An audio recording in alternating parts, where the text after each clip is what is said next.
Introduction.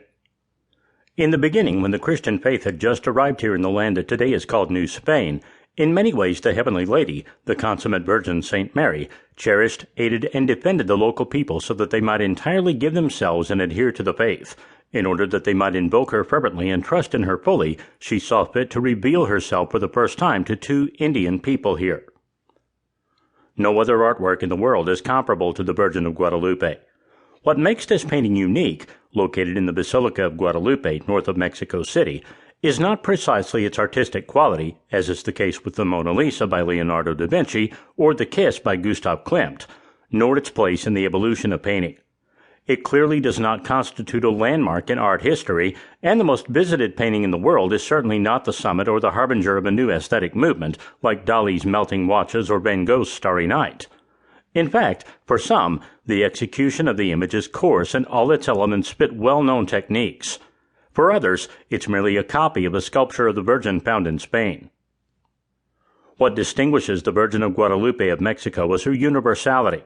Unlike any work of art in the world, it can be recognized by any local. It's certainly the most ubiquitous symbol in her country. It would be difficult to find a Mexican who cannot name her. Likewise, it would be complicated to find one who hasn't been at least once in his or her life before the image at the Basilica, either reluctantly or filled with devotion. The other thing that makes the Virgin of Guadalupe incomparable is her power to unite her nation, something that has been widely demonstrated throughout history. At different moments, and raised by different hands, the Virgin of Guadalupe, never the original painting, has led the troops that changed the history of the territory now known as Mexico. Not even a few hours had passed after the start of the War of Independence when the rebel army was already carrying the image of Guadalupe. In the 20th century, the image was present at the indigenous rebellion in Chiapas in 1994 and also materialized during the Mexican perestroika of 2000, which ended the single-party regime that had lasted for 7 decades. Going further back, during Mexico's conquest, Hernán Cortés carried an image of the Virgin that, to the disinterested observer, is obviously the prototype of the Mexican Madonna. For some, Guadalupe is the work of a talented Indian painter, and this work was retouched and embellished by others in later centuries. The majority of scholars note how the image appeared at a very convenient time in Mexico's history, when evangelization functioned as the ideological arm of the material conquest of the Aztec Empire.